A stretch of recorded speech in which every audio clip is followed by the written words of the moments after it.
So let's start with the class. यहाँ पे अपन group 2 का डिस्कशन स्टार्ट करते हैं। Okay, group 2 of S block basically. So alkaline earth metal के बारे में बात करेंगे।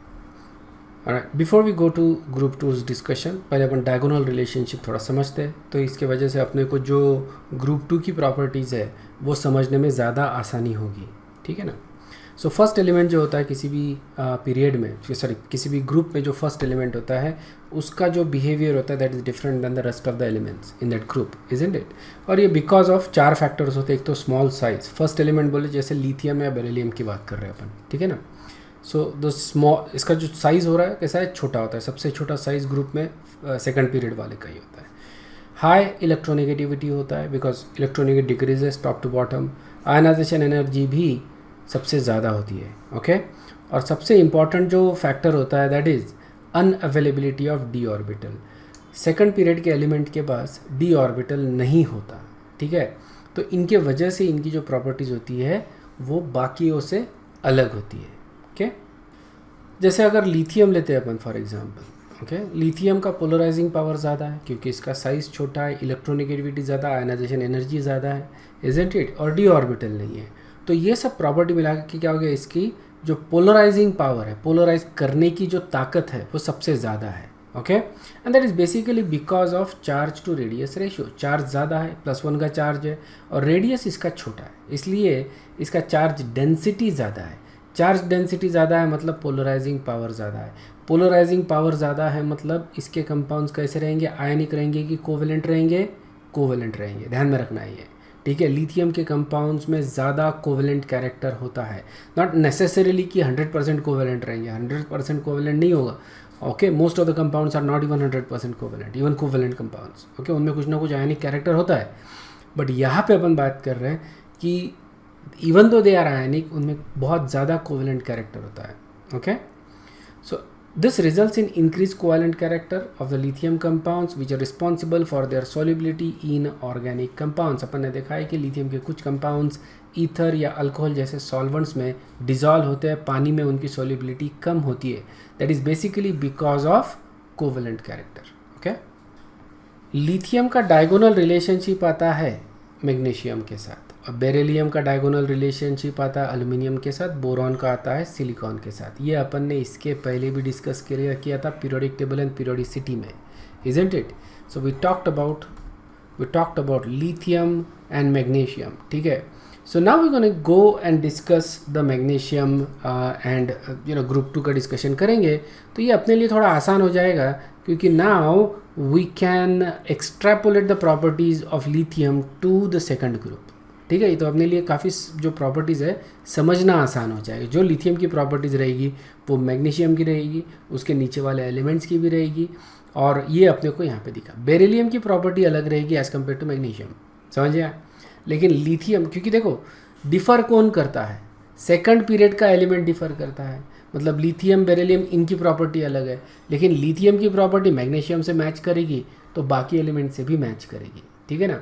वैसे अगर मेरे को एल्युमिनियम की प्रॉपर्टी समझनी है तो, या फिर एल्युमिनियम के नीचे वाले एलिमेंट्स उनकी प्रॉपर्टी समझनी है, तो मेरे को बेरिलियम की प्रॉपर्टी समझनी पड़ेंगी। ओके, और फिर होता क्या है कि बेरिलियम और एल्युमिनियम में डायगोनल रिलेशन दिखाने की वजह से एल्युमिनियम की प्रॉपर्टी बेरिलियम से मैच होती है। थोड़ी बहुत प्रॉपर्टी नीचे वाले एलिमेंट की भी मैच होती है। बोरॉन की प्रॉपर्टी सिलिकॉन से मैच होती है, ठीक है। सो ये डायगोनल रिलेशनशिप बहुत काम की चीज़ है। तुम एक्स्ट्रापोलेट कर सकते हो प्रॉपर्टीज़ को, समझ में आया ना, तो ज़्यादा अच्छे से ये ध्यान में रहता है। सिमिलैरिटीज़ देखो कहाँ पे होता है, basically similarities between lithium and magnesium, ठीक है। तो ये चालू होता है basically because of the size, right. हमने क्या बोला था कि size is the primary factor जिसके साथ तुम बाकी प्रॉपर्टीज़ कनेक्ट कर सकते हो। दोनों का अगर साइज़ सेम है, ठीक है, तो उनका प्रॉपर्टीज़ भी सेम रहेगा। और साइज़ सेम क्यों रहेगा, बेसिकली क्योंकि साइज़ इस डायरेक्शन में इंक्रीज़ हो रहा है तो इस डायरेक्शन में इस डायरेक्शन में डिक्रीज़ हो रहा है तो इस डायरेक्शन में इंक्रीज़ हो रहा है, इजंट इट। साइज़ इस डायरेक्शन में डिक्रीज़ हो रहा है तो इस डायरेक्शन में इंक्रीज़ हो रहा है। ये जो डिक्रीज़ और इंक्रीज़ है दैट कैंसल्स आउट, समझ में आया ना। यहाँ पे डिक्रीज़ हो रहा है तो यहाँ पे इंक्रीज़ हो रहा है। ये जो डिक्रीज़ और इंक्रीज़ हो रहा है ये नियर अबाउट सेम रहने की वजह से दोनों का साइज़ नियर अबाउट सेम है. यू कैन सी दैट 76 आ रहा है लिथियम आयन का साइज, मैग्नीशियम आ रहा है, मैग्नीशियम आयन का साइज आ रहा है 72 picometre. So very similar sizes. Lithium और मैग्नीशियम दोनों का भी size atomic radii they are also very similar. अगर रेडाई सिमिलर है तो प्रॉपर्टी भी सिमिलर होती है. ओके दूसरा होता है इलेक्ट्रोनेगेटिविटी की वैल्यूज. दोनों की इलेक्ट्रोनेगेटिविटी की values are also very similar. Understood. And that is the reason why their properties are also similar. Okay अब यहाँ पे देखो similarities between lithium and magnesium. क्यों? क्योंकि डायगोनल रिलेशनशिप है, प्रॉपर्टीज सेम है. तुमको ध्यान में क्या रखना है, इसके पहले अपन ने लिथियम की प्रॉपर्टीज डिस्कस किया था. Do you guys remember that? Lithium की प्रॉपर्टीज डिस्कस किया था. तो वही प्रॉपर्टीज तुमको मैग्नीशियम में एक्सटेंड करना है. ओके सो सबसे पहले नाइट्राइड्स. क्या लिथियम नाइट्राइड बनाता है? ग्रुप 1 में सिर्फ लिथियम ही ऐसा एलिमेंट है जो नाइट्राइड बनाता है, बाकी एलिमेंट्स नाइट्राइड नहीं बनाते. बराबर है. सोडियम के नाइट्राइड नहीं होते, पोटेशियम के नाइट्राइड नहीं होते, लेकिन लिथियम के नाइट्राइड होते हैं. लिथियम को नाइट्रोजन के साथ रिएक्ट करो तो we get lithium nitride. Diagonal relationship रहने की वजह से मैग्नीशियम भी नाइट्राइड बनाएगा. क्या कैल्शियम बनाएगा? ऑफ कोर्स बनाएगा. कैल्शियम इसके नीचे आ रहा है, इजंट इट? साइज बढ़ते जाएगा तो नाइट्राइड की स्टेबिलिटी बढ़ती जाती है, क्योंकि नाइट्रोजन जो है that is a bigger element, isn't it? तो obviously N2 is a big ion. So इसलिए मैग्नीशियम में नाइट्राइड की स्टेबिलिटी जैसे जैसे साइज बढ़ते जाएगा मेटल का, वैसे वैसे नाइट्राइड की स्टेबिलिटी भी इंक्रीज होती जाएगी. So basically magnesium, calcium, strontium ये सारे नाइट्राइड बनाएंगे. क्या बेरिलियम बनाएगा नाइट्राइड? नहीं. बेरिलियम का प्रॉपर्टी कैसा आ रहा है? एनोमलस आ रहा है. उसकी प्रॉपर्टी मैग्नीशियम से मैच नहीं होती है, इजंट इट? इसलिए बेरिलियम नाइट्राइड नहीं बनाएगा, उसका नाइट्राइड अनस्टेबल रहेगा, लेकिन मैग्नीशियम ये नाइट्राइड बनाएगा. ओके ओके नेक्स्ट आ रहा है कार्बोनेट्स और बाइकार्बोनेट. लिथियम के याद करो, लिथियम के कार्बोनेट्स और बाइकार्बोनेट्स कैसे थे? अनस्टेबल, है ना? लिथियम का कार्बोनेट डिकम्पोज होता है, बाइकार्बोनेट एग्जिस्ट भी नहीं करता लिथियम का, इजंट इट? सिमिलर प्रॉपर्टी तुमको मैग्नीशियम में दिखती है. देखो ये लिथियम का कार्बोनेट डिकम्पोज होता है, लिथियम ऑक्साइड देता है और कार्बन डाइऑक्साइड क्या दे रहा है? Normal oxide. इसको अपन क्या बोलते हैं? Normal oxide, isn't it? अगर सोडियम की हीट करते हैं अपन तो अपने को मिलता है सोडियम परऑक्साइड या सोडियम सुपर ऑक्साइड मिलता है, पोटेशियम सुपर ऑक्साइड देता है. लिथियम अपने को नॉर्मल ऑक्साइड दे रहा है, इजंट इट? सो यहाँ पे बेसिकली अपने को ये ध्यान में रखना है कि lithium carbonate gives you normal oxide plus carbon dioxide gas. ठीक है. उसी तरह से मैग्नीशियम लेते हैं तो मैग्नीशियम का भी मेरे को नॉर्मल ऑक्साइड मिलता है. ठीक है, नॉर्मल ऑक्साइड मिल रहा है अपने को. So you get similar reaction. Carbonates are insoluble while sodium और पोटेशियम या फिर इनके अगर लेते हैं अपन दे आर सोल्यूबल. ठीक है, तो जैसे magnesium carbonate, okay, that is insoluble. Calcium carbonate soluble है क्या? नहीं, ये भी इनसोल्यूबल है ना? So if you go down तुमको यही ट्रेंड दिख रहा है कि सोल्यूबिलिटी नहीं हो रही है basically, isn't it? Magnesium calcium ये अपन ने देखे है बेसिकली कि when you remove the hardness from the water you convert the sulphates हो गए या फिर जो मैग्नीशियम आयंस होते हैं क्लोराइड वोराइड के, उनको अपन कन्वर्ट करते हैं into carbonates, isn't it? Carbonate में कन्वर्ट कर रहे हैं. बाइकार्बोनेट्स होते हैं वो हीट करके अपन कार्बोनेट में कन्वर्ट कर देते हैं, ये प्रेसिपिटेट हो जाते हैं. So basically what we saying is कि carbonates are insoluble for lithium and similarly they are also insoluble for magnesium. Okay, magnesium, calcium, so on and so forth. फिर ज़्यादा जाएंगे.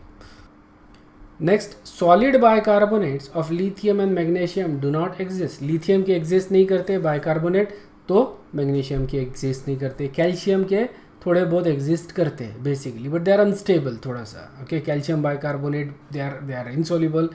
दे exist but they are unstable. ठीक है, magnesium की exist नहीं करते, they decompose very readily.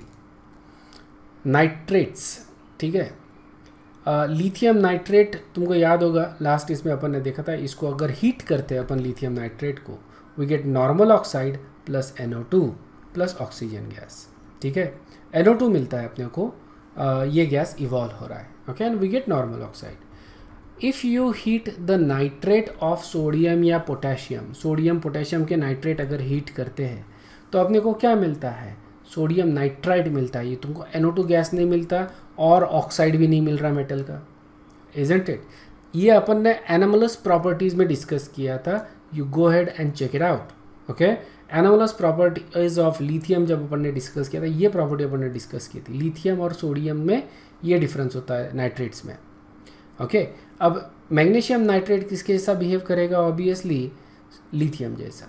Okay, same behaviour. इसको heat करो तुम तो तुमको नॉर्मल ऑक्साइड मिलेगा प्लस NO2 गैस मिलेगा प्लस ऑक्सीजन गैस लिबरेट होगा. NO2 गैस ये ब्राउन कलर का गैस होता है, ध्यान में रखना है. या इसको हीट कर रहे तो NO2 गैस लिबरेट हो रहा है and you get oxygen gas. Okay, so दोनों में lithium nitrate as well as magnesium nitrate, इनमें सिमिलैरिटी दिख रही है तुमको. दोनों नॉर्मल ऑक्साइड दे रहे हैं, दोनों NO2 गैस इवॉल्व कर रहे हैं और दोनों ऑक्सीजन गैस इवॉल्व करते हैं. ठीक है, as compare to sodium and potassium nitrate. ठीक है, यहाँ पे अपने को sodium nitride plus oxygen gas मिल रहा है. That is a different behaviour as compare to lithium और मैग्नीशियम नाइट्रेट. ठीक है, सिमिलर रिएक्शन तुम पोटेशियम के लिए भी लिख सकते हो. या नेक्स्ट इज ऑक्साइड. अब यहाँ पे ऑक्साइड अपने को मालूम है, लिथियम का ऑक्साइड क्या मिलता है? नॉर्मल. लिथियम का नॉर्मल, तो मैग्नीशियम का भी नॉर्मल मिलेगा.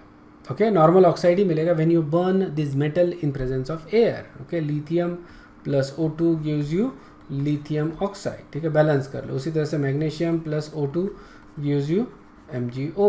ठीक है, नॉर्मल ऑक्साइड मिल रहे तुमको.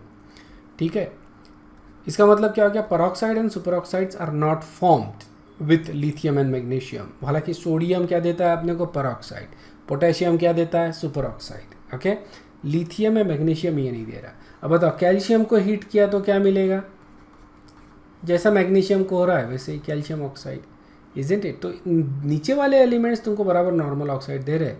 ठीक है, क्योंकि मैग्नीशियम का डायगोनल रिलेशनशिप लिथियम के साथ आ रहा है, लेकिन लिथियम के नीचे वाले लिथियम के जैसा बिहेवियर नहीं दिखा रहे बिकॉज लिथियम का बिहेवियर एनोमलस है. ओके, यदि यह सोडियम का पेरोक्साइड बना रहा है, पोटेशियम का सुपर ऑक्साइड बना रहा है. क्लोराइड्स देख लो. इनके क्लोराइड्स जो होते हैं ये हाइड्रेटेड फॉर्म में एग्जिस्ट करते हैं.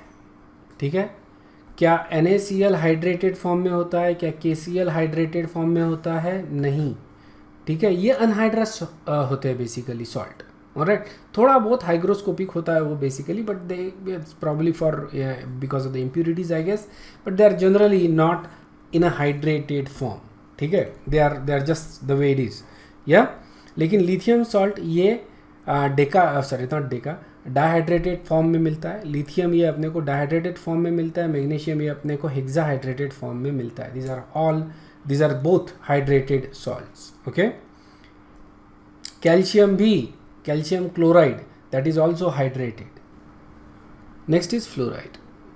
Okay, lithium fluoride, magnesium fluoride ये sparingly soluble है, almost insoluble है in fact. Okay, magnesium fluoride की जो होता है ना, it occurs as a mineral stone करके, मिनरल के स्टोन्स करके इसमें थोड़ा बहुत लिथियम फ्लोराइड भी होता है, एग्जिस्ट करता है.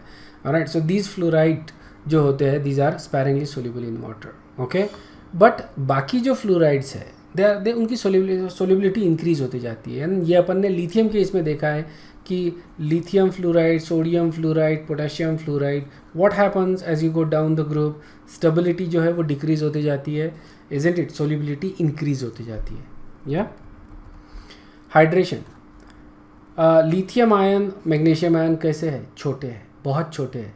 छोटे तो है ही है, लेकिन they also have high charge density. Isn't it? So इनकी चार्ज डेंसिटी भी ज़्यादा है, इसके लिए इनका enthalpy of hydration is very high. Okay, so they are heavily hydrated, बहुत ज़्यादा हाइड्रेटेड होते हैं. अगर हाइड्रेटेड ज़्यादा है तो आयनिक मोबिलिटी डिक्रीज होती है. इसका मतलब कंडक्टिविटी इनकी कम होती है. समझ में आया ना? That's basically because of heavy hydration of this ions. Next होता है हाइड्रोक्साइड्स. अगर देखते हैं अपन लिथियम हाइड्रोक्साइड, मैग्नीशियम हाइड्रोक्साइड, ये किस तरह के कंपाउंड है? लिथियम हाइड्रोक्साइड किस तरह का कंपाउंड है? It is a basic compound, yes, but it is a weak base. Isn't it? It is a very weak base in fact. ठीक है, they are very slightly soluble in water, इनकी solubility भी कम होती है. Alright, और इनके hydroxide जो होते हैं वो डिकम्पोज होते हैं. लिखो रिएक्शन, लिथियम हाइड्रोक्साइड को हीट किया तो क्या मिलता है तुमको? लिथियम ऑक्साइड मिलता है. ठीक है ना, प्लस H2 या सो लिथियम हाइड्रोक्साइड को अगर मैंने हीट किया तो लिथियम ऑक्साइड और वाटर मिलता है, तो मैग्नीशियम हाइड्राइड को हीट किया तो क्या मिलेगा, सेम मिलेगा। मैग्नीशियम का नॉर्मल ऑक्साइड मिलता है MgO प्लस H2। क्लियर है क्या? So this is basically what happens, similar reaction with both. ठीक है, ध्यान में रखो लिथियम और magnesium they have a diagonal relationship. Okay, so तुम आसानी से एक्सट्रापोलेट कर सकते हो रिएक्शंस को, प्रॉपर्टीज़ को। बहुत इंपॉर्टेंट चीज़ है बिकॉज ये काफ़ी बार एग्जाम में पूछी जाती है, बहुत ज़्यादा क्वेश्चंस तुमको इनके ऊपर दिखेंगे भी। Okay, next is perchlorates, lithium perchlorate and magnesium perchlorate. ये दोनों बहुत ज़्यादा सोल्यूबल होते हैं अल्कोहल में and they are used as water absorber. Okay, extremely soluble in alcohol and used as water absorbers. Okay, पानी को एब्जॉर्ब करते हैं बेसिकली अल्कोहल में। समझ में आया ना? अल्कलाइन अर्थ मेटल जो होते हैं, ठीक है, उनकी जो ये जो टेबल है, टेबल ऑफ फिजिकल प्रॉपर्टीज़ है, देखो यहाँ से तुमको बहुत सारी चीज़ें समझ में आती है। ट्रेंड जो है यहाँ पे तुमको समझ में आता है। ठीक है, एक्सप्लेनेशन मैं अलग से देता हूँ लेकिन तुमको ट्रेंड दिखाता हूँ। ठीक है, हर बुक में ये टेबल ऑफ फिजिकल प्रॉपर्टीज़ जो दिया ही होता है basically. So go over it and try to understand why the particular trend actually happen. Some of the trends are dead easy, does not need any explanation. Atomic number दिए हैं, ये अपने को मालूम रहने चाहिए, एटलीस्ट बेरिलियम मैग्नीशियम के। Calcium is 20। ठीक है, इफेक्टिव न्यूक्लियर चार्ज यहाँ पे दिया है, alright, and you can see that effective nuclear charge in general increases. ठीक है, इलेक्ट्रॉनिक कॉन्फ़िगरेशन, या हर इसमें दो इलेक्ट्रॉन है वैलेंस शेल में। ओके, NS2 का NS2 ये इसका general valence shell electronic configuration बनता है इस ग्रुप का। Metallic radius increases from top to bottom. Radius increase हो रहा है, क्यों? क्योंकि अपन शेल्स ऐड करते जा रहे हैं। ठीक है, ध्यान में रखना कि हम लोग प्रोटॉन्स ऐड कर रहे हैं, इलेक्ट्रॉन्स भी ऐड कर रहे हैं। ठीक है, और शेल्स भी ऐड कर रहे हैं। तो इलेक्ट्रॉन्स जब ऐड करते हैं तो साइज़ बढ़ता है, शेल जब ऐड करते हैं तो साइज़ बढ़ता है, प्रोटॉन्स जब ऐड करते हैं तो साइज़ डिक्रीज होता है। यहाँ पे इफेक्टिव न्यूक्लियर चार्ज जो है शेल ऐड करने के वजह से डिक्रीज हो रहा है, इसकी वजह से साइज इंक्रीज हो रहा है। समझ में आया ना? मतलब कि addition of shell has a larger effect than the addition of protons in the nucleus. Proton से ज़्यादा शेल ऐड का एडिशन का ज़्यादा इफेक्ट मिलता है, इसलिए साइज जो है वो इंक्रीज हो रहा है from top to bottom. Okay, lithium का साइज़ देखो बेरिलियम का साइज़ देखो बहुत ज़्यादा छोटा है, and because of that it will also again show anomalous behaviour as compare to the rest of the members of the group. ठीक है, बाकी मेंबर्स वी जस्ट सॉ कि नाइट्राइड बनाते हैं, उनके हाइड्रोक्साइड डिकम्पोज होते हैं to give you oxides on and so forth, they form normal oxide. Okay, weak bases होते हैं। सो ये सारी प्रॉपर्टीज अपन ने देखा, isn't it? Beryllium is going to behave differently as compare to these elements. Next is ionic radius. Ionic radius भी increase हो रही है top to bottom, and you can see the size of the lithium ion, isn't it? Size of the lithium ion is not even half of that of magnesium ion. समझ में ना? Magnesium से आधे से भी कम है बेरिलियम का size, isn't it? Beryllium ion का size. That's basically because of the high charge density, and you can see the charge density is very high. Okay, बहुत ज़्यादा रहने की वजह से देखो इसका साइज बहुत ज़्यादा कम हो गया, isn't it? 6.45. The next one is 2.78. Charge density as you go down the group, it is decreasing. Okay, lithium ही मुंह में आ रहा है। बेरिलियम, ओके, बेरिलियम का जो चार्ज डेंसिटी है that is exceptionally high. Okay, यहाँ पे अपन ये जो प्रॉपर्टीज है डिस्कस करेंगे, आयनाइजेशन एनर्जी। मैं यहीं पे बता देता हूँ ताकि जब अपन वो सेक्शन में जाएंगे स्लाइड्स में तो बहुत कम मेरे को एक्सप्लेन करना पड़ेगा। ठीक है, but you gonna discuss this independently also. Alright, you can see that IE1, ठीक है, आयनाइजेशन एनर्जी 1। सो बेरिलियम मैग्नीशियम इनमें से एक एक इलेक्ट्रॉन मेरे को उड़ाना है, निकालना है। उसके लिए कितनी एनर्जी लग रही है? वेल, बेरिलियम सबसे छोटा रहने की वजह से सबसे ज़्यादा एनर्जी वहीं पे लगी है मेरे को। फिर ये नीचे में साइज इंक्रीज होती जा रहा है, isn't it? Metallic radius, you can compare this property. Size increase होते जा रहा है, जैसे जैसे साइज इंक्रीज होगा आयनाइजेशन एनर्जी डिक्रीज होगी, and that is exactly what you see. ठीक है, बोरॉन में थोड़ा सा डिफरेंस होता है but we ignore that difference, that is fine, we don't care. Okay, in general क्या हो रहा है कि as you go down the group ionization energy is decreasing. Okay, second ionization energy. second ionization energy, if you look at it, okay, it's almost twice as that of first ionization energy. ठीक है, almost twice as that of first ionization energy. And the reason for that is you have to remove the second electron to get to the noble electron configuration, isn't it? So जैसे मैंने magnesium निकाला, magnesium में से एक electron निकाल लिया तो we get magnesium plus, right. अब यहाँ से सेकंड इलेक्ट्रॉन निकालूंगा तो मेरे को नोबेल गैस कॉन्फ़िगरेशन मिलेगा. इसलिए जो सेकंड इलेक्ट्रॉन जो एनर्जी है that is going to be less, okay, as compare to if you are removing electron from let's say sodium. But ये जो है this is still going to be half. So if this is x, this is approximately 2x. समझ में आ गया? Approximately double energy मेरे को लगती है टू रिमूव दैट इलेक्ट्रॉन. समझ में? Now what does that mean? Basically यहाँ पे पॉजिटिव चार्ज है, पॉजिटिवली चार्ज स्पेसीज है. इसका मतलब effective nuclear charge on each electron ज़्यादा है as compare to in magnesium. बराबर है कि नहीं? मैग्नीशियम में जितना इफेक्टिव न्यूक्लियर चार्ज है उससे ज़्यादा इफेक्टिव न्यूक्लियर चार्ज तुमको कहाँ पे मिलेगा? मैग्नीशियम में. अब वहाँ से इलेक्ट्रॉन निकालना है तो ऑब्वियसली ज़्यादा एनर्जी देनी पड़ेगी, ऑलमोस्ट डबल एनर्जी तुमको देनी पड़ती है. ठीक है, जो टोटल एनर्जी है to go from magnesium to magnesium ion that is x + 2x, मतलब 3x. क्लियर है क्या? इतनी तुमको जनरली एनर्जी, मतलब डाइवैलेंट आयन बनाने के लिए तुमको टोटल बेरिलियम का इतनी एनर्जी देना पड़ेगा, मैग्नीशियम के लिए उतना जितना भी आ रहा है 2100-2200 kilo joule per mole, that is the amount of energy you need to provide the magnesiums to form bivalent ion from magnesium element. Okay, तो ये I1 + I2 तुमको दिया है, या and again sum also decreases, I1 decreases, I2 decreases, and therefore the sum of I1 and I2 also decreases. यहाँ पे थोड़ा exception मिलता है, but don't worry about it. Okay, don't worry about it. General trend ध्यान में रखो, it decreases. Next is IE3. If you compare I1 to I2, तो obviously 3 electron निकालने हैं तो you would expect कि triple the amount of energy मिलनी चाहिए. If this is x, this is approximately 2x. So that should be 3x, but that is not the case.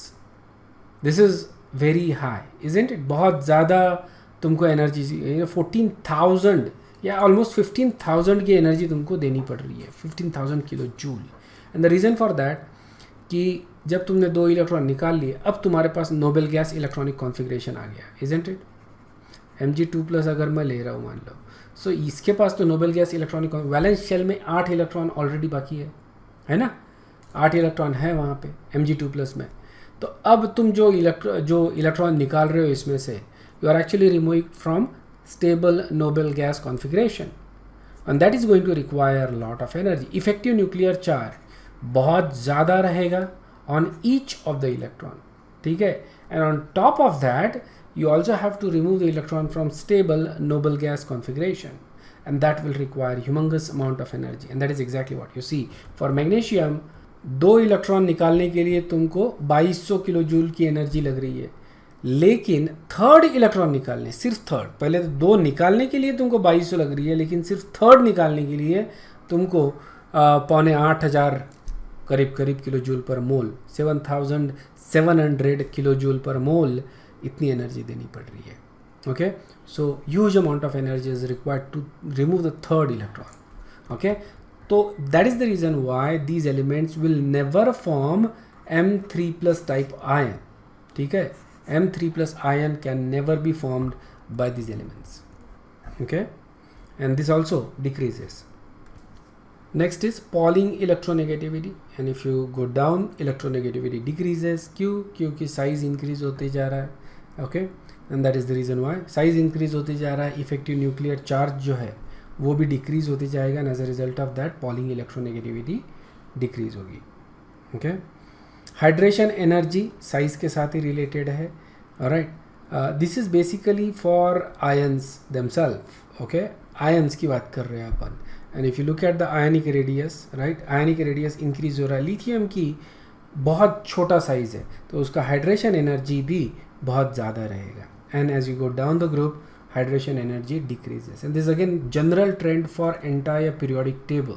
ठीक है ना, hydration energy top to bottom decrease होती है. entropy of hydration, in general it should decrease. The exception here is that magnesium has a slightly larger entropy of hydration. ठीक है, we don't know why, I have never thought about it, but that's fine. I think it's fine. In general it decreases. ठीक है, and delta G of hydration अगर देखते हो overall, तो again you get that beryllium has the highest hydration energy. Enthalpy of atomization again related to size, isn't it? Size के साथ related होता है atomization का enthalpy. But यहाँ पे थोड़ा सा एक trend अपने को अलग दिख रहा है.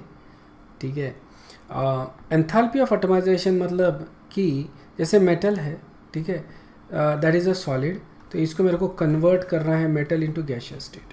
ठीक है, तो this definitely depends upon the size, क्योंकि छोटा साइज़ है तो अच्छे से पैकिंग रहेगा, स्ट्रॉन्ग बॉन्ड रहेंगे, इसका मतलब ज़्यादा एनर्जी देना पड़ेगा. बड़ा साइज़ है तो एंथैल्पी एटमाइजेशन जो है वो कम रहेगा, उनको जनरली अपन जल्दी एटमाइज कर सकते हैं, right. But it also depends upon other factors like density and actual force of attraction, effective nuclear charges, इनके ऊपर भी ये डिपेंड करता है. So it's little tricky. But beryllium actually has the highest enthalpy of atomization, and then you can see उसके बाद you can see calcium, barium, they have the high, then strontium. Magnesium का actually low आ रहा है, isn't it? So if you look at magnesium, just keep the magnesium, and then you can see in general it increases, okay, and then it again decreasing, isn't it? So it's kind of like barium का ज़्यादा आ रहा है, and then again it decreases. Alright, you don't have to worry about these trend, ठीक है. लेकिन magnesium इसका जो entropy of hydration है that is lower than expected, and that is probably has to do with the lattice structure. ठीक है, lattice structure जो है मैग्नीशियम का उससे रिलेटेड ही है, that is probably the reason why it is low. Okay, next is electrode potential. Electrode potential बोले तो ई not value. ठीक है, ये स्टैंडर्ड रिडक्शन पोटेंशियल इसको बोलते हैं अपन, स्टैंडर्ड रिडक्शन पोटेंशियल. 2 इलेक्ट्रॉन है ये, 2 इलेक्ट्रॉन लाइक दैट. राइट, मतलब कि जो एलिमेंट है उसकी टेंडेंसी क्या है इलेक्ट्रॉन एक्सेप्ट करने की. ओके, यही हो रहा है ना रिडक्शन पोटेंशियल, मतलब खुद को रिड्यूस करने की. जैसे M2+ आयन है तो ये कितनी इसकी टेंडेंसी है to accept the electron. Okay, negative value है तो बहुत कम टेंडेंसी है, पॉजिटिव वैल्यू है तो ज़्यादा टेंडेंसी है. Alright, now we know that they don't actually form metals, right, कि रिड्यूस किए नहीं जा सकते इतने आसानी से, and that's why they have low negative values. All of them have low negative values, and this is true for group 1 and group 2. ठीक है, ग्रुप 1 और ग्रुप 2 में दोनों में it's very difficult to actually reduce these elements, isn't it, but you can oxidise them very easily. ठीक है, इनका oxidation potential जो रहेगा वो ज़्यादा रहेगा. That's why they act as a good reducing agent, है ना. मेटल्स जो होते हैं they act as a good reducing agent क्योंकि ये जल्दी ऑक्सीडाइज होते हैं. ठीक है, सो जैसे यहाँ पे दिया है बेरिलियम का. Okay, beryllium it has a low reduction value. Again then you look at magnesium, okay, calcium, as you go down, okay, ये जनरली इंक्रीज हो रही है value, isn't it. Reduction potential क्या हो रहा है, रिडक्शन पोटेंशियल वैल्यू जो है वो इंक्रीज हो रही है, isn't it. But negative sign की वजह से अपने को बोलना पड़ेगा ये लो होते जा रही है, isn't it, they are decreasing. Okay, so यहाँ पे अपने को in fact for when you consider the reduction potential, ये जो नेगेटिव साइन है ये कंसिडर करना पड़ेगा. ठीक है ना. सो व्हेन यू से कि इस केस में when you go down the group reduction potential decreases. Okay, मतलब कि इनको डिफ़िकल्ट हो जाता है और रिड्यूस करना. So it is difficult to reduce barium as compare to magnesium. Barium को रिड्यूस करना और ज़्यादा मुश्किल है as compare to magnesium. Understood है क्या? That is the point you should remember. Basically as you go down the group reduction की tendency जो है वो डिक्रीज होते जा रही है. Okay, but if you take metals जैसे मैग्नीशियम ले लिया, so magnesium can actually easily give the electron. Okay, बहुत आसानी से 2 इलेक्ट्रॉन दे सकता है. तो इसका ये जो वैल्यू है इसको बोल रहे हैं अपन ऑक्सीडेशन पोटेंशियल वैल्यू. तो ये इनॉट ऑक्सीडेशन पोटेंशियल वैल्यू कितना रहेगा, ये रहेगा +2.37. समझ में है ना. रिडक्शन वैल्यू जितना है उसका एग्जैक्टली अपोजिट रहेगा उसका ऑक्सीडेशन का वैल्यू. ओके, अपोजिट रिएक्शन लिख रहे हैं ना अपन ये. सो बिकॉज ये प्लस है तो ये ऑक्सीडेशन बहुत आसानी से हो सकता है, and that is the reason why these elements undergoes oxidation very easily. ठीक है, ऑक्सीडेशन होना या फिर रस्टिंग होना बहुत आसान है इन एलिमेंट के लिए, और उसकी टेंडेंसी इंक्रीज होते जा रही है as you go down the group, isn't it. जैसे कैल्शियम ज़्यादा आसानी से रस्ट होगा एज कम्पेयर टू मैग्नीशियम, या बेरियम या स्ट्रॉन्टियम बहुत आसानी से रस्ट होंगे. ओके, सो उनको ऑक्सीडेशन बड़े आसानी से हो सकता है. That is the reason why they can act as a very good reducing agent. Okay, next is उनका melting point, boiling point. In general periodic table में, ठीक है, जो मेल्टिंग पॉइंट, बॉइलिंग पॉइंट होता है फॉर मेटल्स, ध्यान में रखना, for metals in general it actually increases, in general it decreases from top to bottom. समझ में आया क्या? So the melting point and boiling point generally क्या होता है, decrease होता है from top to bottom. The reason for that is again size. छोटा साइज है तो ज़्यादा अच्छे से इनका पैकिंग रहेगा, ज़्यादा अच्छे से बॉन्डिंग रहेगा, स्ट्रॉन्ग बॉन्डिंग रहेगा तो मेल्टिंग पॉइंट ज़्यादा रहेगा. ओके, ज़्यादा अट्रैक्टिव फोर्सेस है तो बॉइलिंग पॉइंट भी ज़्यादा रहेगा. ठीक है, और जैसे जैसे साइज़ बढ़ते जाता है वैसे वैसे ये डिक्रीज होते जाता है. ठीक है, obviously if you look at the melting point of magnesium, that is lowest. Magnesium का मेल्टिंग पॉइंट सबसे कम है, alright, and that is again because of its lattice structure. ठीक है, लैटिस स्ट्रक्चर के वजह से, इसका वीक लैटिस स्ट्रक्चर रहने की वजह से इसका जो melting point, I don't exactly know इसका लैटिस स्ट्रक्चर कौन सा होता है, ठीक है, लेकिन वीक रहने की वजह से इसका मेल्टिंग पॉइंट लो है. You can easily search I guess magnesium का लैटिस स्ट्रक्चर क्या है. So it is probably going to be something like BCC I guess. Okay, I am taking I guess BCC के जैसे रहेगा. So this probably the reason why इसका melting point कम रहेगा. ठीक है, हाँ, लैटिस स्ट्रक्चर के बारे में अभी तक अपन ने कुछ डिस्कस नहीं किया है. अपन जब अपन सॉलिड स्टेट ये चैप्टर देखेंगे उसमें लैटिस स्ट्रक्चर के बारे में अपना कवर हो जाएगा. ठीक है, next is boiling point. Boiling point जब देख रहे हैं अपन तो same trend, isn't it, top to bottom में डिक्रीज होता है. अगेन मैग्नीशियम का तुमको कम दिख रहा है यहाँ पे. ओके, मैग्नीशियम का melting point, boiling point is low. Abundance, ये तो तुमको ध्यान रखना पड़ता है. Calcium is the most abundant element in this group, then magnesium, बाकी एलिमेंट थोड़े थोड़े हर जगह पाए जाते हैं. ठीक है, ओके, जैसे अल्कली मेटल्स होते हैं वैसे ही अल्कलाइन अर्थ मेटल्स भी प्रीडोमिनेटली आयनिक कंपाउंड्स बनाते हैं. Okay, ionic compound except beryllium. Beryllium का कंपाउंड कैसे रहेगा, कोवेलेंट. अब लिथियम, यू नो लिथियम का कंपाउंड कैसा होता है, कोवेलेंट. कोवेलेंट कैरेक्टर होता है, कोवेलेंट नहीं होता है, कैरेक्टर होता है. उसी तरह से डायगोनल रिलेशनशिप रहने की वजह से मैग्नीशियम में भी, मैग्नीशियम के कंपाउंड आयनिक ही रहेंगे लेकिन उनमें कोवेलेंट कैरेक्टर ज़्यादा रहेगा. ठीक है, बेरिलियम के compounds they are actually covalent. ठीक है, okay, so beryllium forms compounds which are essentially covalent in character. ध्यान में रखना ये. Alright, हाइड्रेशन एनर्जी के बारे में मैंने तुमको पहले ही बताया. Hydration energy is higher, it actually hydration energy actually decreases as you go down the group, and it is higher than group 1 क्योंकि इनका साइज छोटा है, चार्ज डेंसिटी इनकी ज़्यादा है, isn't it. Compare sodium ion and magnesium ion. Sodium का size बड़ा है, ओके, साइज बड़ा है, और इधर चार्ज ज़्यादा है. तो इसके ऊपर, मैग्नीशियम के ऊपर छोटा भी साइज़ है, चार्ज भी ज़्यादा है, तो चार्ज डेंसिटी बहुत ज़्यादा है. इसका मतलब हाइड्रेशन एनर्जी इनकी ग्रुप 1 से ज़्यादा रहेगी. ठीक है, अल्कलाइन अर्थ मेटल जो होते हैं they act as a strong reducing agent क्योंकि इनका सबसे पहले तो आयनाइजेशन एनर्जी कम है और हाइड्रेशन एनर्जी ज़्यादा है, इजंट इट. आयनाइजेशन मतलब इलेक्ट्रॉन बड़े आसानी से निकलते हैं और जो आयन्स बन रहे हैं वो आसानी से हाइड्रेट होते हैं, स्टेबल हो जाते हैं. So as a result of that they can lose the electron very easily. Okay, so because of large hydration energy, E naught value जो है इनका, ओके, ध्यान में रखना, E naught value, okay, that is the reduction value, that is very low. Okay, because of the, so they act as a very good reducing agent. देखो बहुत कम values है, इसका मतलब because of very low values they will not gain the electron. Okay, not gain, but they will lose the electron very easily. Clear है क्या? And as a result of that, they will act as a strong reducing agent.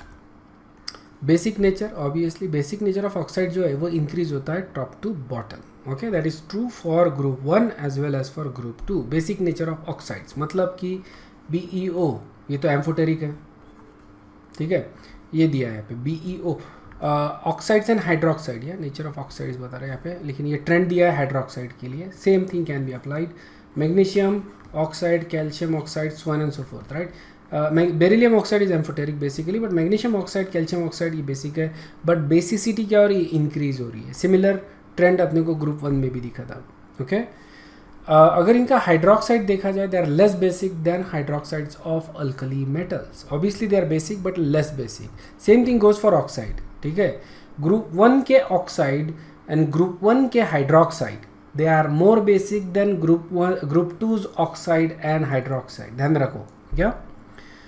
तो trend is similar. Beryllium जो होता है उसका hydroxide and oxide both of them are amphoteric, right. Magnesium ये weak base है, magnesium hydroxide. Calcium and strontium ये moderate हो गए, और बेरियम जो है that is a strong base. ठीक है, so as you go down the group, basicity क्या हो रही है, इंक्रीज हो रही है.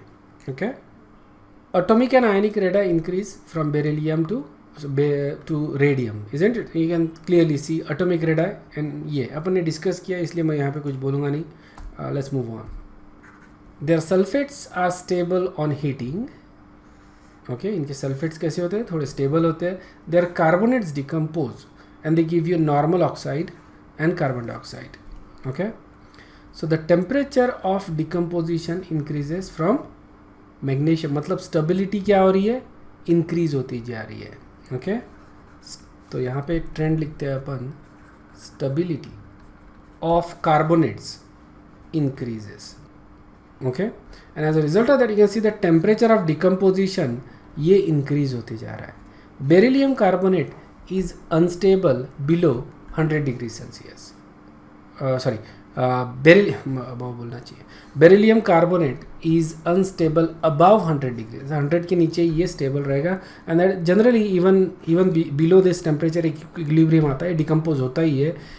तो इसीलिए हम क्या करते हैं कि इसको एक कार्बन डाइऑक्साइड के एटमॉस्फेयर में इसको रखते हैं टू प्रिवेंट इट्स डिकम्पोजिशन. समझ में आया ना, कार्बन डाइऑक्साइड के एटमॉस्फेयर में इसको रखते हैं so that it doesn't decompose. ठीक है, ध्यान में रखना कि सल्फेट जो है, sulphate, carbonate, bicarbonate, as you go top to bottom stability increase हो रही है.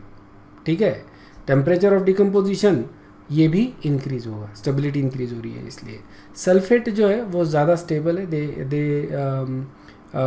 मतलब मोर स्टेबल टू हीट.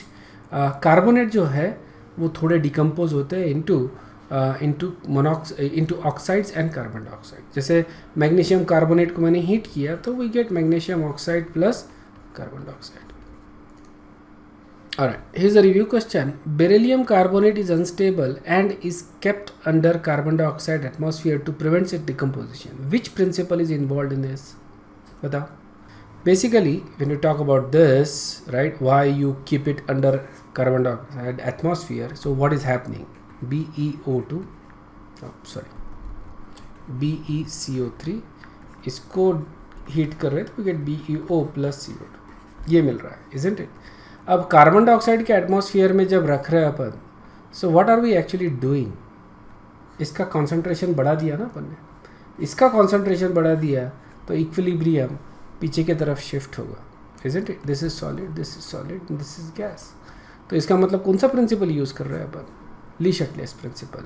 ठीक है, नेक्स्ट जो है एटॉमिक रेडा, ये भी अपन ने डिस्कस किया है. Basically as you go down, right, यहाँ पे beryllium and magnesium can see as you go down atomic radii increase. बस we compare that with group 1 तो तुमको दिखता है कि इनकी जो साइज़ है वो कम है. ओके, बहुत ही जनरल पॉइंट है. Basically the reason for that is effective nuclear charge क्या हो रहा है, इंक्रीज हो रहा है, इजंट इट. बिकॉज एक प्रोटॉन अपन ज़्यादा ऐड कर रहे हैं. If you go from sodium to magnesium, क्या कर रहे हैं अपन, we adding just 1 proton and 1 electron. Proton के एडिशन के वजह से there is a effective nuclear charge जो है सारे इलेक्ट्रॉन्स के ऊपर बढ़ जाता है, specifically on the valence electrons, जिसके वजह से थोड़े से सिकुड़ जाते हैं साइज में. Okay, next is ionic radii. Ionic radii जो होता है that is also follows the same trend. Okay, as you go top to bottom size decreases, as you go from group 1 to group 2 size also decreases. Okay, you can see that. Okay, clearly ये trend अपने को दिख रहा है. So atomic और आयनिक radii में तुमको same trend मिलता है. ऑलराइट, डेंसिटी अगर देखते हैं इनकी टॉप टू बॉटम क्या हो रही है, डेंसिटी जनरली इंक्रीज होती है इन जनरल जो है पीरियोडिक टेबल में। When you go from top to bottom देखो साइज इंक्रीज हो रहा है, वॉल्यूम भी इंक्रीज हो रहा है, मास भी इंक्रीज हो रहा है। Density is basically ratio of mass by volume, ठीक है ना। तो इन जनरल अपने को क्या दिखता है कि ये अपन ने ग्रुप 1 के डिस्कशन में भी बात किया था, मास एक रेगुलर इंटरवल में इंक्रीज होता है लेकिन वॉल्यूम जो है उस हिसाब से इंक्रीज नहीं होता। There is a relativistic contraction of the volume, ठीक है। क्या होता है, रिलेटिविस्टिक कॉन्ट्रैक्शन होता है वॉल्यूम में। As a result of that volume is less than what should be, therefore density increases, okay, as you go top to bottom. वही अपने को दिख रहा है। There may be exceptions here and there. तुमको यहाँ पे एक्सेप्शन ये दिखता है कि if you go from beryllium to calcium, तुमको डेंसिटी डिक्रीज होती हुई दिख रही है, and then from calcium to radium density increase होती दिख रही है, ठीक है। तो ये तुम्हारा पॉइंट है calcium. So it follows a different trend as compare to group 1। सबसे पहले है ना, पहले डिक्रीज हो रही है up to calcium and then it is increasing. So सबसे लोएस्ट डेंसिटी किसकी आ रही है, कैल्शियम की, ठीक है, because there is a dynamic between the increase in mass and increase in volume. तो इसके वजह से ये डायनामिक इतना ज़्यादा अपन डिटेल में डिस्कस नहीं कर सकते। So just remember the trend that the density actually decreases from beryllium to calcium and then it increases, ठीक है। सेकंड, अगर तुम ग्रुप 1 के साथ अगर कंपेयर करते हो तो तुमको क्या दिख रही है, density increases, isn't it, density increases. So इनकी डेंसिटी ग्रुप 1 से ज़्यादा है and as you go down the group पहले डिक्रीज हो रहा है up to calcium and then it increases, okay. Next is melting point, boiling point, ठीक है। ग्रुप 2 एलिमेंट जो है उनका melting point, boiling point group 1 से ज़्यादा होता है। They are hard metals as compare to group 1 और इनका मेल्टिंग पॉइंट, बॉइलिंग पॉइंट भी ज़्यादा होता है and should be understandable, isn't it. Attractive forces ज़्यादा है, साइज छोटा है, अट्रैक्टिव फोर्सेस ज़्यादा है, तो मेल्टिंग पॉइंट, बॉइलिंग पॉइंट ज़्यादा रहेगा ग्रुप 1 से, ओके। और ट्रेंड अपन ने ऑलरेडी देखा है कि मेल्टिंग पॉइंट, बॉइलिंग पॉइंट क्या होता है, टॉप टू बॉटम डिक्रीज होता है। दोनों ही जगह वही ट्रेंड अपने को दिख रहा है, ऑलराइट। डिक्रीज हो रहा है टॉप टू बॉटम और लेफ्ट टू राइट मूव हो रहा है तो ये इंक्रीज हो रहा है। लेफ्ट टू राइट बोले तो ये this is left to right. Ionization energy देखते हैं। फर्स्ट आयनाइजेशन एनर्जी होती है अल्कलाइन अर्थ मेटल की, ठीक है। यहाँ पे कंपेयर करो, बेरिलियम, लिथियम किसकी ज़्यादा है, ग्रुप 2 की। मैग्नीशियम, सोडियम किसकी ज़्यादा है, ग्रुप 2 की, ठीक है ना। सो ग्रुप 2 की ग्रुप 1 से ज़्यादा है। कौन सी energy, IE1, make sense, should be easy to understand basically, क्योंकि यहाँ पे इफेक्टिव न्यूक्लियर चार्ज जो होता है ग्रुप 2 में वो ज़्यादा होता है, इजंट इट। इलेक्ट्रॉन्स के ऊपर इफेक्टिव न्यूक्लियर चार्ज ज़्यादा है, साइज़ छोटा है ग्रुप 2 का, साइज़ छोटा है, इसलिए आयनाइजेशन एनर्जी ज़्यादा रहेगी, दैट इज़ आयनाइजेशन एनर्जी 1, ठीक है।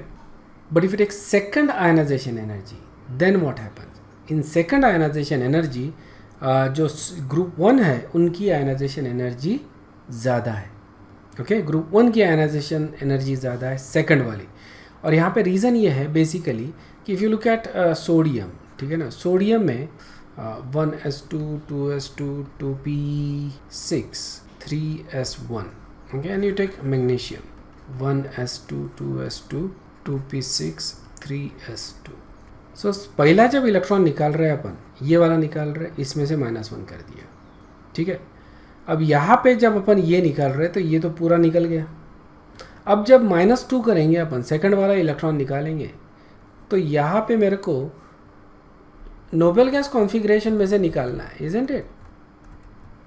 ये वाला जो शेल है इसमें से मेरे को एक इलेक्ट्रॉन निकालना है और यहाँ पे मेरे को इसमें से ही एक इलेक्ट्रॉन निकालना है, इजंट इट। सो इसीलिए यहाँ पे जब मैं इलेक्ट्रॉन निकाल रहा हूँ इन ग्रुप 2, सेकंड इलेक्ट्रॉन जब निकाल रहा हूँ, I am actually creating a Nobel gas configuration, इसलिए ये एनर्जी कैसी है, लो है, ओके। और यहाँ पे जब निकाल रहा हूँ मैं electron, I am actually removing an electron from Nobel gas configuration, इसलिए ये एनर्जीज कैसी है, ज़्यादा है। समझ में आया। सो that is the reason Y group 1 की ionization energy 2 IE2 is much higher than IE2 of group 2, समझ में आएगा? This is group 1 and this is group 2. So group 1 की आयनाइजेशन एनर्जी बहुत ज़्यादा है than group 2. This is the second ionization energy. और IE1 अगर बात करते हैं, ओके, दिस इज ग्रुप 1. तो IE1 में ऑब्वियसली जो ग्रुप 2 है उसकी ज़्यादा रहेगी, सॉरी 1 रहेगा. ठीक है, I1 is more for group 2 and I2 is less for group 2. ठीक है. Next property, electropositive character and reducing property, ये इंक्रीज होती है as you go down the group. क्या हो रही है? As you go down the group electropositive character increase हो रहा है, रिड्यूसिंग प्रॉपर्टी इंक्रीज हो रही है क्योंकि इलेक्ट्रोनेगेटिविटी डिक्रीज हो रहा है, आयनाइजेशन एनर्जी डिक्रीज हो रही है, सो एंड सो फोर्थ. ठीक है. Their compounds are diamagnetic and colourless. बोलने की जरूरत नहीं है, देयर ऑलवेज डायमैग्नेटिक, मतलब सारे इलेक्ट्रॉन्स पेयर्ड है, एंड दे आर कलरलेस. या कलरलेस इसलिए क्योंकि इनकी आयनाइजेशन एनर्जी बहुत ज़्यादा है. ओके, आयनाइजेशन एनर्जी ज़्यादा रहने की वजह से जो इलेक्ट्रॉन्स एक्साइट करने के लिए जो एनर्जी लगती है टू हायर एनर्जी लेवल, तो वो जो एनर्जी रिक्वायर्ड है that is very high, and as a result of that इनके कंपाउंड्स जो होते हैं they are generally coloured. Compounds की बात कर रहा हूँ, मतलब इनके आयनिक स्टेट में जो इनके कंपाउंड्स जो कार्बोनेट्स हो गए, जैसे मैग्नीशियम कार्बोनेट कैसा होता है? कलरलेस. मैग्नीशियम हाइड्रोक्साइड कैसे होता है? कलरलेस. ठीक है. सो मैग्नीशियम बाइकार्बोनेट कलरलेस, सारे के सारे वाइट होते हैं basically, so they are colourless. लेकिन अनायंस लेकिन इनके जो अनायंस है they give a characteristic flame colouration जो अपन क्वांटिटेटिवली यूज़ कर सकते हैं फॉर देयर आइडेंटिफिकेशन. ठीक है. तो ये जो कंपाउंड्स है इनके आयंस जो होते हैं ये एक कैरेक्टरिस्टिक फ्लेम कलर देते हैं. ओके. कैल्शियम का ब्रिक रेड होता है, स्ट्रॉन्शियम का क्रिम्सन रेड कलर होता है basically. Barium very characteristic Apple green colour. Okay, Apple green colour का फ्लेम देता है बेरियम, वेरी कैरेक्टरिस्टिक. ठीक है. एंड देन रेडियम ये होता है कार्माइन रेड. तो देखो इसमें से अगर देखा जाए तो कैल्शियम, स्ट्रॉन्शियम एंड रेडियम तीनों के तीनों रेड में आ रहे हैं, और बेरियम ही एक है जो एप्पल ग्रीन कलर का फ्लेम देता है. नेक्स्ट जो अपन देख रहे हैं that is solubility, lattice energy and hydration energy. ठीक है. सबसे पहले इनके जो सॉल्ट है they are hydrated because of high charge density. बराबर है. हाई चार्ज डेंसिटी रहने की वजह से इनके जो सॉल्ट्स होते हैं they are easily hydrated. So generally ये हाइड्रेटेड फॉर्म में मिलते हैं.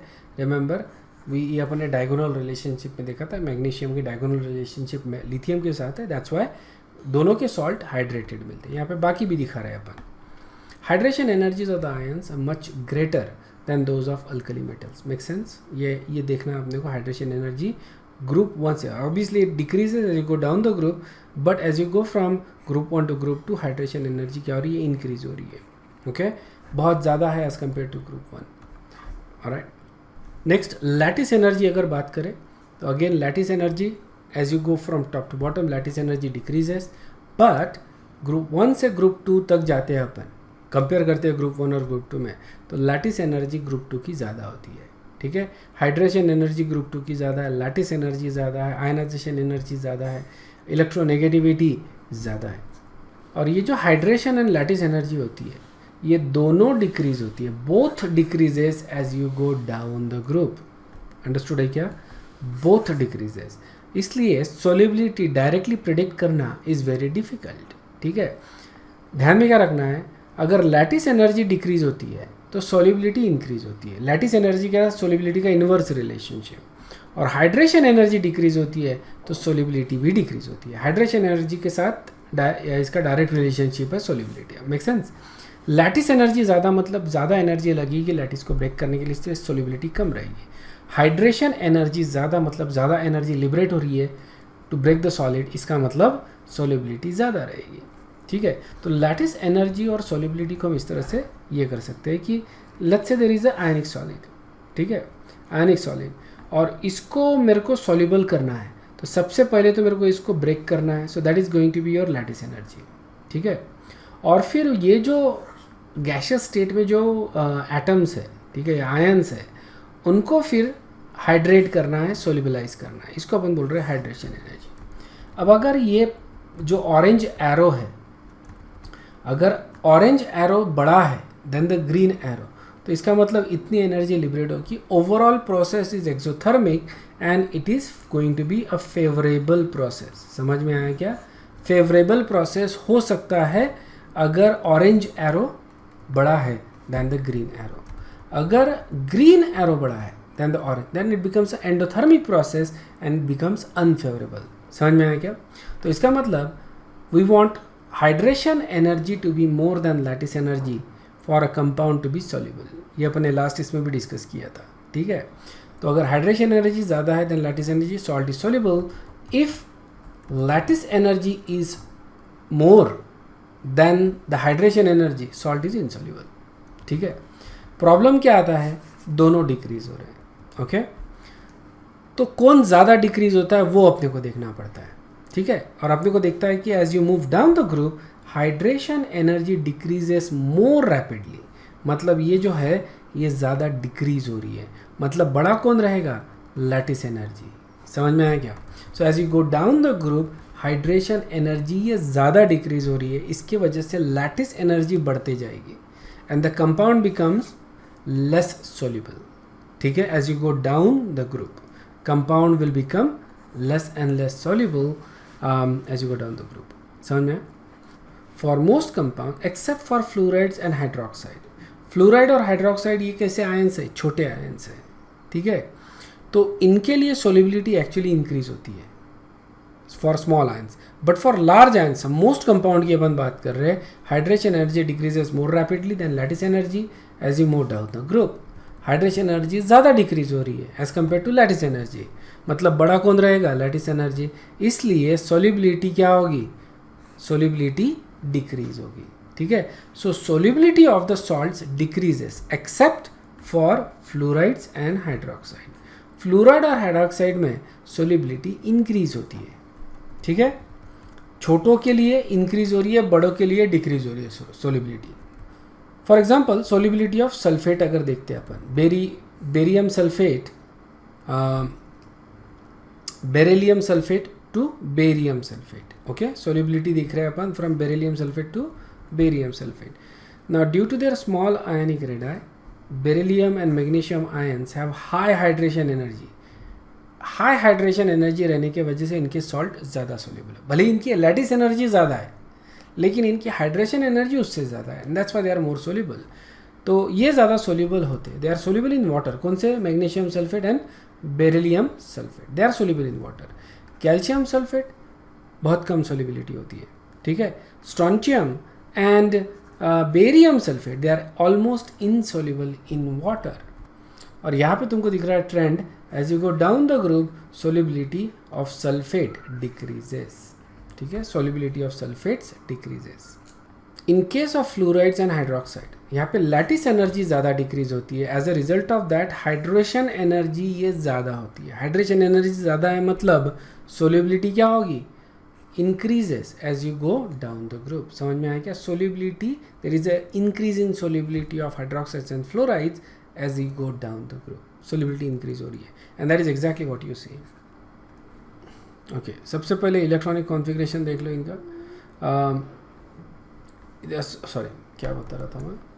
और this is a distinction between 2A which is alkali earth metal and 2B which is zinc family. ठीक है, जिंक फैमिली और इनके बारे में अपन कंपैरिजन कर रहे हैं. जैसा अपन ने पिछले इसमें किया था with 1A which is alkali metal and 1B which is basically copper family, है ना. तो उनका कंपैरिजन किया था. यहाँ पे अपन इनका कंपैरिजन कर रहे हैं. ठीक है, सो 2A और 2B. वैलेंस शेल अगर देखते हैं तो नियर अबाउट सेम मिलता है. बेसिकली इनर, है ना, you have inert gas shell and then NS2. यहाँ पे भी वही दिख रहा है तुमको. ओके, लेकिन यहाँ पे N-1D शेल कम्प्लीटली फिल्ड है. These are S block and these are D block. Okay, इनका कॉमन ऑक्सीडेशन +2 होता है, इनका भी +2 होता है, एक्सेप्ट मर्क्यूरी एक्चुअली फॉर्म्स, है ना. जिंक, कैडमियम एंड मर्क्यूरी ये सारे क्या होते हैं? +2 के ऑक्सीडेशन स्टेट दिखाते हैं. लेकिन मर्क्यूरी ये डायमरिक +2 भी दिखाता है. मतलब कभी इसका +1 भी ऑक्सीडेशन अपन मान सकते हैं. एवरेज ऑक्सीडेशन स्टेट क्या आ रहा है इसका? +1. ओके, नेचर ऑफ ऑक्साइड अगर देखते हैं तो ये इनके ऑक्साइड तो बेसिक है, एक्सेप्ट क्या होता है? Beryllium oxide, that is amphoteric, isn't it. Beryllium oxide is amphoteric. बाकी के ऑक्साइड कैसे होते हैं? Basic. And as you go down the group the basicity increases for oxides. Group 1 और ग्रुप 2 के लिए ये ट्रेंड कॉमन मिलता है. जिंक ऑक्साइड अगर देखते हैं तो दैट इज एम्फोटेरिक. मतलब जिंक ऑक्साइड और beryllium oxide they are both amphoteric. Cadmium and mercury oxide they are slightly basic. ठीक है. हैलाइड्स अगर देखते हैं तो they form electron deficient beryllium halide. Okay, and these are covalent in nature. Beryllium के halides कैसे होते हैं? Covalent. Okay, and they are electron deficient. They act as a Lewis acid. Beryllium chloride, for example, it will act as a Lewis acid. Then you have MX2 type of compound जो बाकी के बना रहे, that is ionic. Magnesium, calcium, strontium, these are ionic. और beryllium का जो होता है that is covalent and electron deficient. ठीक है.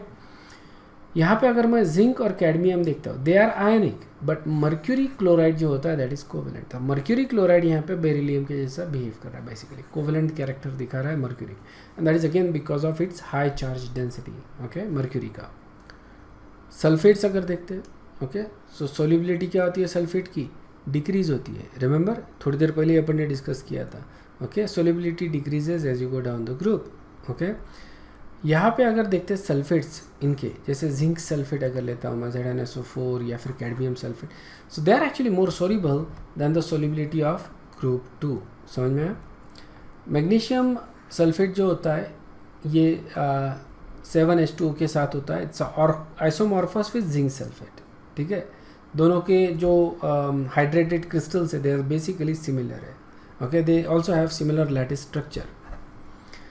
Next is nature of hydroxides.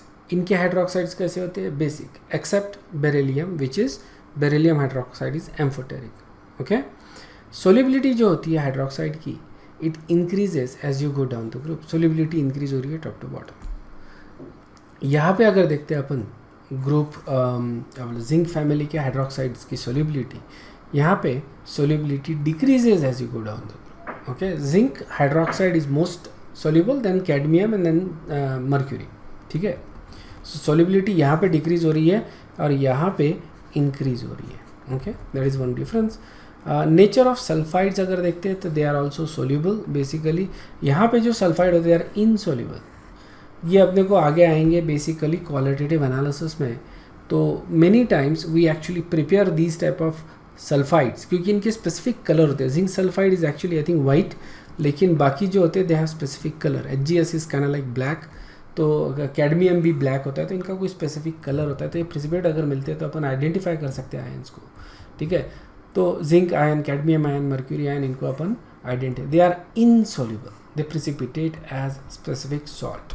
Okay, तो यहाँ पे लिखा भी है प्रिसिपिटेट इन सॉल्ट एनालिसिस. ठीक है. इसमें अपन सॉल्ट एनालिसिस बोले तो क्वालिटेटिव एनालिसिस, जिसमें अपन आयंस को आइडेंटिफाई करते हैं bye various different chemical reactions. Then reactivity, as you go down the group, reactivity increases. Okay, और यहाँ पे क्या होता होगा? reactivity decreases. ठीक है. zinc is the most reactive, यहाँ पे barium is the most reactive. So यहाँ पे reactivity increase हो रही है और zinc family में reactivity decrease हो रही है. Okay, so this is basically the comparison of 2A and 2B. Okay. Alright, so this is basically the point we're going to stop. We have a lot more to discuss for alkaline earth metal. इसको अपन next class में continue करेंगे. अगर कोई doubt है तो पूछ सकते हो, अगर नहीं है तो अपन next class में देखेंगे. Okay, thank you very much. Bye bye.